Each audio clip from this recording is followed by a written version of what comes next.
Have you ever wondered why ancient bones, fragments of blood-stained cloth, or even a drop of dried blood are kept under heavy security in golden reliquaries, as if they were treasures capable of altering reality itself? The Church calls them relics, sacred reminders of saints and martyrs.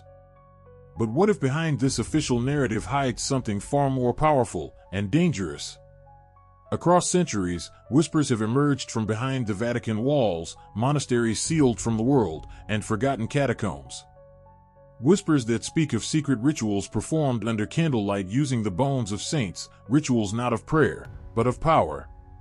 What if the blood of the martyrs wasn't just symbolic? What if it carried a frequency, a force, that could be activated, harnessed, or even corrupted?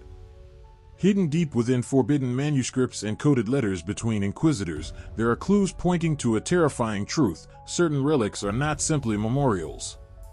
They are conduits, keys, catalysts, and the men who possess them. Popes, emperors, warlords, even occultists, many of whom mysteriously vanished or met unnatural ends.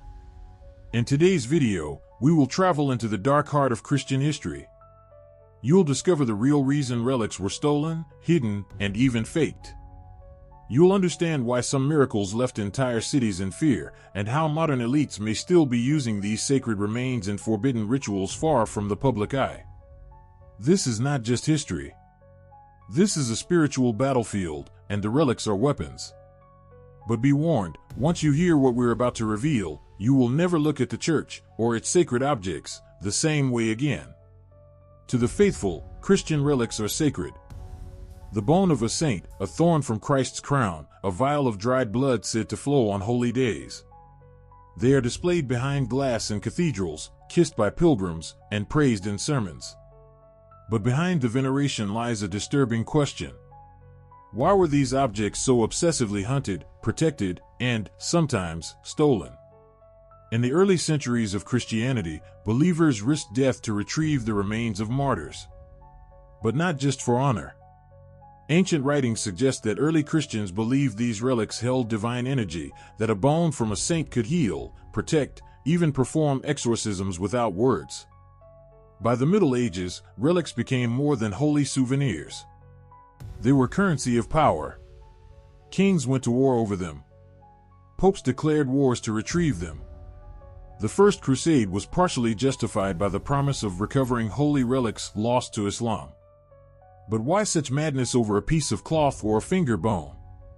Because many believed these relics were portals, links between the physical world and the divine.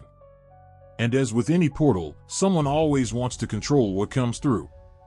Records from the Inquisition mention hidden rituals, involving incense, blood, and the invocation of saints' names, where relics weren't just honored, but used. Some even hint at practices that blur the line between sacred invocation and sorcery. Even more disturbingly, some relics are frauds, forged by opportunists or created with darker intentions. Could some of these fakes be cursed objects, intentionally made to imitate holiness while channeling something else? And then there's the question the Church avoids: what happens when a relic is desecrated or misused? This chapter of history has been edited, hidden behind Latin texts, locked vaults, and ecclesiastical silence. But today, we're opening that vault. Because if relics are truly divine channels, then what's been passing through them may not always be from heaven. For centuries, the blood of Christian martyrs has been revered as the ultimate testimony of faith, pure, sacrificial, holy. But what if the Church's poetic admiration conceals a far more esoteric truth? In ancient mystical traditions, blood was never just blood. It was life essence, memory, vibration. From the Druids to the Egyptian priests, rituals involving blood were seen as opening gateways to other planes, allowing communication, invocation, and even transformation. Could it be that early Christians, especially the Gnostics and desert mystics, believed the blood of a martyr held not only spiritual purity, but an active spiritual charge? Some of the earliest relics preserved were not bones, but blood, carefully collected from execution sites, sealed in glass vials, and hidden in underground chapels. Roman records even mention Christians paying large sums to bribe guards for access to the corpses of the recently martyred. But not just for mourning, for collection. Fast forward to the case of St. Januarius, whose dried blood mysteriously liquefies multiple times a year. Science has failed to offer a conclusive explanation. But insiders whisper that the miracle only occurs when certain prayers are said, and only in the presence of specific clerics. Could it be a coded ritual, one that reactivates the power stored in the blood? Occult scholars argue that blood carries energetic imprints, especially when shed during trauma or divine sacrifice. The blood of martyrs, then, wouldn't just be symbolic, it would be charged with martyrdom, pulsing with an imprint of spiritual surrender, pain, and cosmic alignment. In darker corners of Europe, there are legends of secret societies, some claiming descent from ancient Templars, who used vials of martyr blood to anoint objects, weapons, and even individuals for ritual consecration or warfare. And here's where it gets terrifying: what happens when this power is inverted? What if martyr blood is used not to bless, but to bind? Not to heal, but to dominate? If the blood of the innocent holds power, then the temptation to misuse it is inevitable. And somewhere in the shadows of history, someone already has. Most people believe that relics are only displayed for veneration, locked behind glass, far from the reach of human hands. But behind the walls of cathedrals and within the archives of the Vatican, a far stranger story begins to take shape. For centuries, rumors have whispered of private rituals, ceremonies performed not for the public, but for a select few. Cardinals, exorcists, secret orders. Rituals that use relics not as reminders, but as instruments. In the Dark Ages, it was common for high-ranking clergy to carry bone fragments in ornate containers during consecrations, blessings, and even battles. These were not tokens, they were tools. And in rare writings from cloistered monasteries, there are accounts of rituals where relics were used to channel voices, summon visions, and even perform acts of divine judgment. One document, uncovered from the suppressed Rituale Romanum, describes a blood rite of purification in which a drop of martyr's blood is mixed with wine and incense, then placed upon the forehead of a penitent, to awaken hidden truth. Another passage warns, "Only the pure may hold the relic without consequence. The impure will hear voices, and the fire shall not spare them." Is this symbolic or literal? In 1978, a Vatican archivist leaked a classified report, codenamed Project Lazarus, which allegedly involved attempts to reactivate sacred relics using ancient chants and celestial alignments. The purpose? To gain prophetic insight during a geopolitical crisis. The project was abruptly shut down. Some say it succeeded. But the Church is not alone. Shadowy groups outside the Vatican, some claiming ties to ancient mystical orders, have long sought to collect relics in secret. Black market relics are traded across Europe, often with forged documentation. But insiders know, some are real. And when used correctly, they do more than inspire, they respond. There are even whispered accounts of false relics being used in reverse rituals, blasphemous imitations designed to mirror holy rites, inverting light into darkness. What are these groups trying to unlock? What lies at the intersection of relic, ritual, and revelation? The Church may never answer. But in the silence, echoes something ancient, powerful, and possibly unholy. There is a reason why the Church keeps certain relics locked away, far from public view, buried deep within vaults, and sealed behind lead. It's not always for preservation. Sometimes, it's for containment. Across centuries, fringe theologians and rogue monks have been accused of tampering with relics, not to worship, but to experiment. Some were excommunicated. Others were quietly erased from history. But their writings survived. Buried in obscure texts and alchemical journals, we find chilling instructions: how to grind the bone of a saint into powder, how to mix it with wine, mercury, or ash, and how to perform what's called a transmutatio sancta, a ritual aiming not at gold, but at spiritual dominion.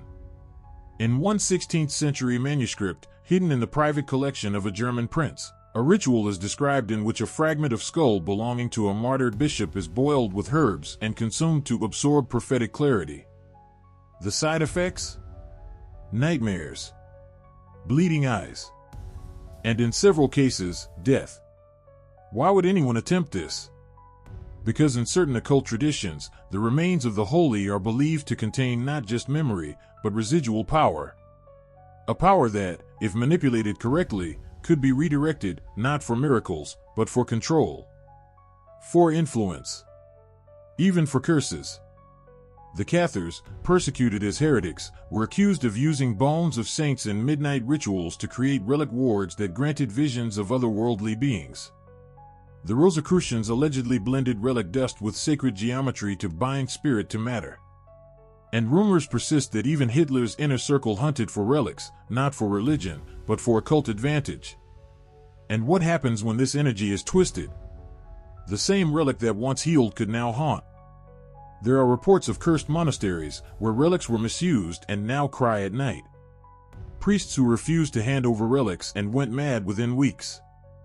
And cathedrals where no birds will ever land, where something unseen still lingers in the walls. Relics, when defiled, may turn. They are no longer holy. They become vessels, but for something else.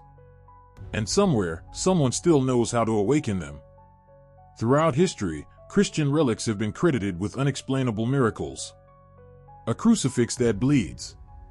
A bone that glows. A vial of saintly blood that turns liquid at the exact hour of death, centuries later. But what's often ignored is that for every miracle, there is also a curse. In 1318, a bishop in France was gifted a relic said to belong to Saint Sebastian. Within weeks, the town experienced a plague outbreak. Locals blamed the relic. It was buried. The plague stopped. Coincidence? Or evidence that relics hold dual energy, blessing or burden, depending on how they are handled? Whispers speak of priests who disobeyed sacred handling rites and died mysteriously. Churches that refused to return stolen relics and were struck by fire. Nuns who went blind after touching a relic not meant for them.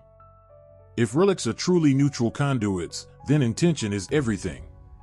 And this leads to a darker truth: these sacred objects are not just revered, they're fought over. Behind closed doors, an invisible war rages. Not one of swords, but of possession.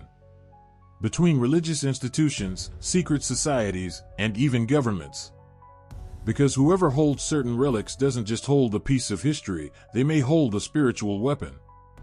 During World War II, the Nazis created the Ahnenerbe, a unit tasked with retrieving powerful religious artifacts, including relics. The goal wasn't preservation. It was activation. Some historians believe they found several and tried to use them. Today, elite collectors pay fortunes for real or rumored relics. But what happens to these items behind the mansion walls of billionaires or the hidden vaults of private institutions? Are they stored, studied, or used? Some say relics are still used in high-level Vatican rituals, especially during conclaves or crises. Others believe that rogue clergy have hidden away the most potent relics, out of fear that the church might one day fall into corrupt hands. There are even whispers that some relics have disappeared entirely, not stolen, but taken by divine force, when their energy was corrupted beyond repair. In this invisible war, the battlefield is faith. The soldiers are shadows. And the weapons are bones, blood, and whispers from the past. But the most terrifying truth? Some relics choose who finds them. What if relics aren't just memories of saints, but mechanisms? Across ancient writings, we find scattered clues, symbols, codes, and rituals that suggest relics were once used as bridges. Not just to God, but to something beyond this reality. The early church fathers spoke of thin places where heaven and earth almost touch. Monks in the Egyptian desert claimed relics glowed during prayer, and strange visions appeared in their presence, visions of beings not described in Scripture. Could relics act as anchors, objects infused with such intense spiritual charge that they bend the veil between worlds? In 2011, a Vatican exorcist reportedly described an event in which a relic began to vibrate during a rite, just before the possessed person began speaking in a dead language and levitating. The relic? A thorn from Christ's crown. Some modern occultists believe relics are encoded with celestial frequencies, like cosmic tuning forks. If activated properly, they may open gateways, not only to divine realms, but to whatever lies beyond. Are we protecting relics, or containing them? And if they truly are keys, who created the locks? The blood has dried. The bones have turned to dust. The names of the saints echo only through stained glass and sacred hymns. And yet, the relics remain. Guarded. Hidden. Feared. What does it mean that these remnants of flesh and bone, centuries old, still provoke awe, obsession, and terror? Maybe it means they were never just symbols. Maybe they were never just sacred. Maybe they're still active. Somewhere in a dark chamber beneath a cathedral. Or inside a private collection behind a smiling politician's office. A relic pulses with memory. With energy. With something alive.